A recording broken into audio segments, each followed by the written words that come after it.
Hey guys, my name is Shreyas and welcome to Simple Chemistry. In the previous video we looked at some simple problems with calculations using the mole. Now let's go ahead and look at a few more complex problems and how we would solve something like this. So this problem says that 152 grams of carbon dioxide contains how many atoms of oxygen? Okay, so this is a little simple. This is pretty simple, okay, but it's going to take a little bit of thinking. So what are we looking for? We're looking for atoms of oxygen. I try to be really small here. And we're given 152 grams of carbon dioxide.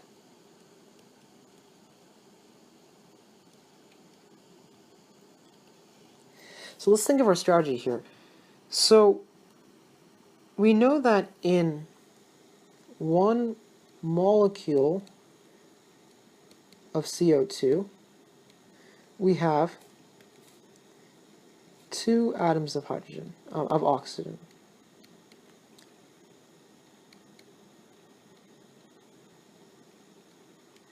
So what we're going to do is we're going to find out how many molecules of CO2 is equivalent to 152 grams of CO2, and from there we can use the information that one molecule of CO2 has 2 atoms of oxygen, and in order to get our final answer.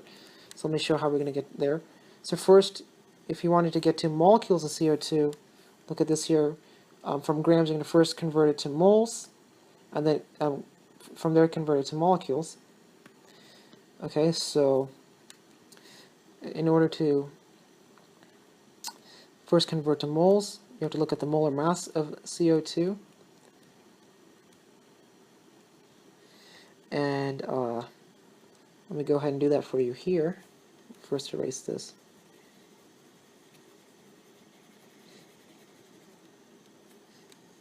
So 1 mole of CO2 can be thought of as 1 mole of carbon and 2 moles of oxygen.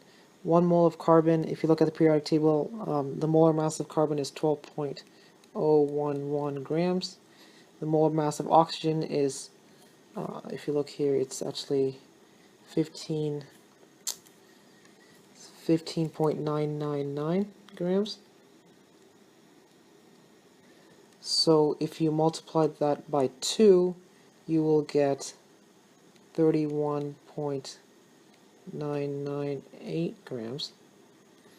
Okay, and then we can go ahead and add these together, and we'd get a total of, I don't want to mess this up. I'm just going to go ahead and add using my calculator here.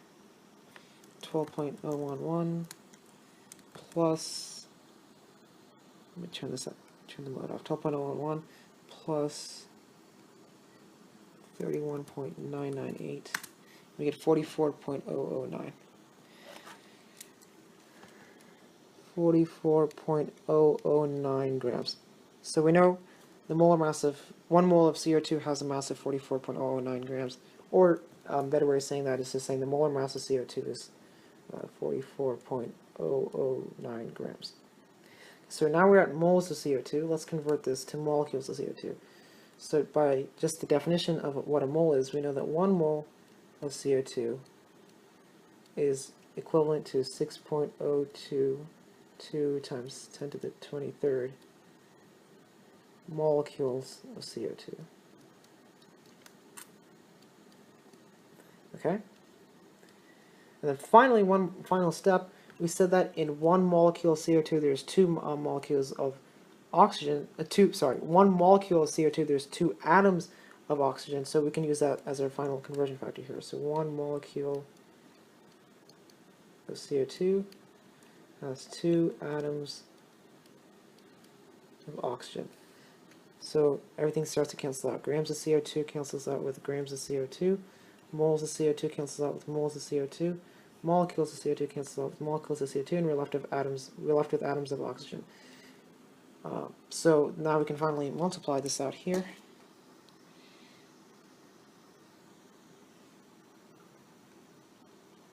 So 152 times 6.022 times 10 to the 23rd.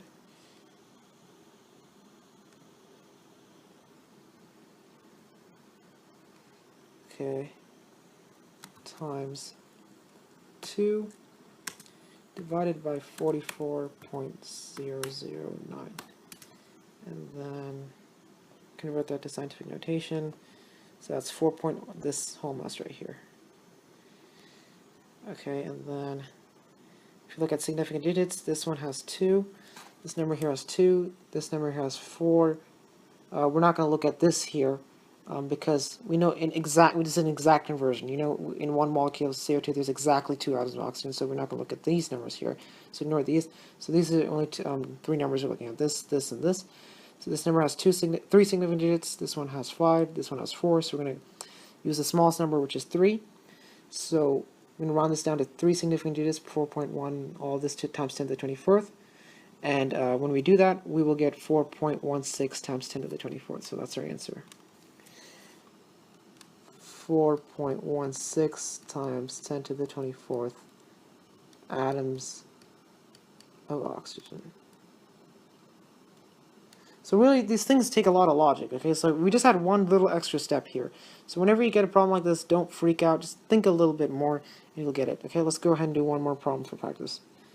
Okay, a sample of calcium phosphate has 3.54 times 10 to the 24th atoms of oxygen. What is the mass of the sample? Okay. So let's set up our dimensional analysis here. We're looking for the mass of the calcium phosphate. Calcium phosphate is Ca3PO42, and we're given 3.54 times 10 to the 24th atoms of oxygen. Okay, so just to start off here, if you look at one formula unit of Ca3PO42, we know that this has 4 times 2, 8 atoms of oxygen. Okay, so what we can do here is very simply use this conversion factor in order to convert this mess here to formula units of calcium phosphate, and from there we can go here, convert formula units to moles, and then from moles to grams. Okay, so just again a simple step. So here, let's go ahead and do that.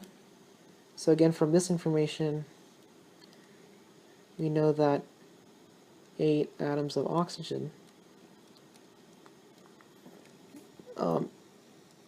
are in one formula unit of calcium phosphate.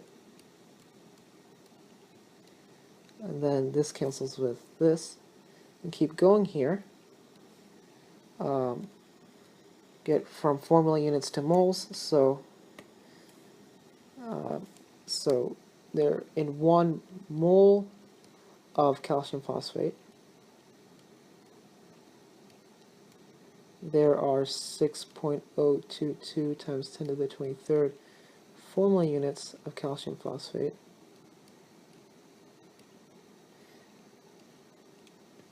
And then finally, from moles to grams. So, well, this is really going to be a mess. To calculate the molar mass of calcium phosphate. Okay, let me go ahead and open a different slide here. You know, don't freak out with this. You know, these take a lot of time. They can make a lot of mistakes, so just make sure you're neat. Okay, that's the most important thing with this, I would say. So, 1 mole of calcium phosphate, okay, can be thought up to have 3 moles of calcium, 2 times 1, so 2 moles of phosphorus, and then 4 times 2, 8 moles of oxygen. Ooh, what a mess. Alright, so 3 moles of calcium. So if you look at the molar mass of calcium here, calcium has a molar mass of, let me zoom in,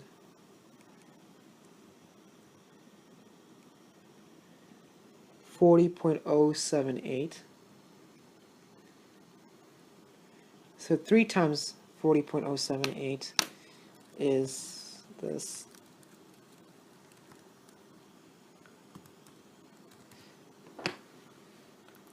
Okay. Forgot to convert back. Okay, so 120.234. As you can see, it's very tedious. You just got to keep up with it. Grams of calcium. Let's just say grams here. And then 2 moles of phosphorus. If you look here again, phosphorus has a molar mass of, let me zoom in, of 30.974.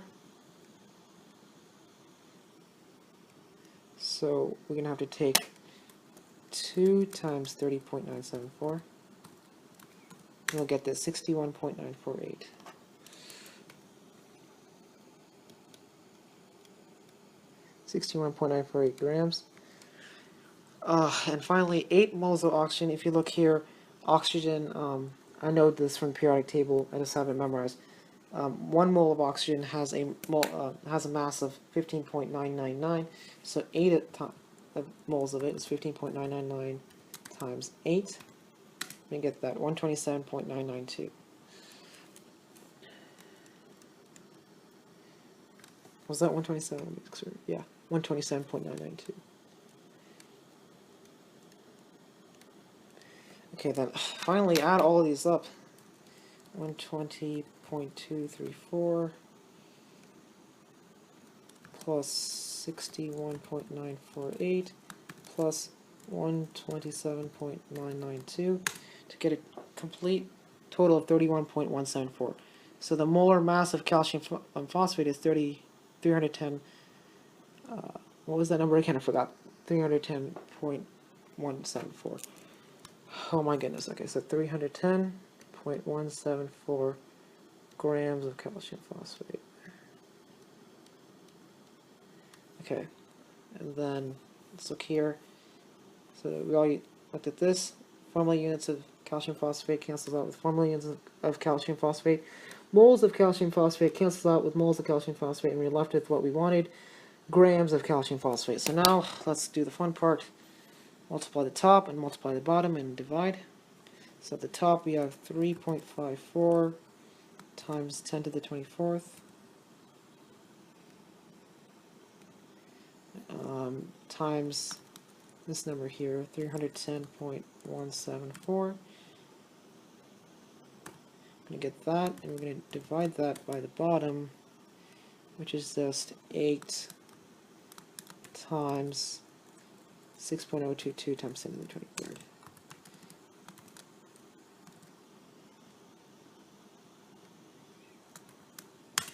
We're going to get this. Now let's finally look at our significant digits, the last part. Here we have 3.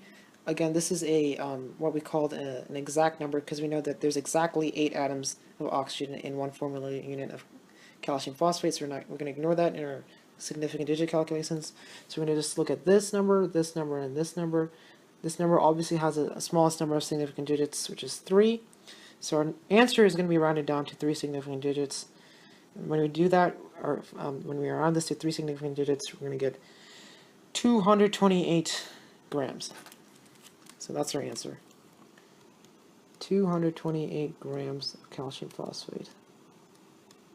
And we're done. Man. So these problems take a lot of work, and arithmetically they can be pretty challenging. But what you got to really remember here is 1, be neat, and 2, make sure you're focusing on your conversion factors and making sure that everything's canceling out and making sense to you. Okay, that's the biggest thing here. Make sure that like this logic of using dimensional analysis is making sense to you and it's logical. Okay, and when you do that, practice a lot, be neat, use logic, and you'll get these problems just like how I got them quickly like this. Okay, I hope this video helped, and calculations using the mole within compounds is as simple as that.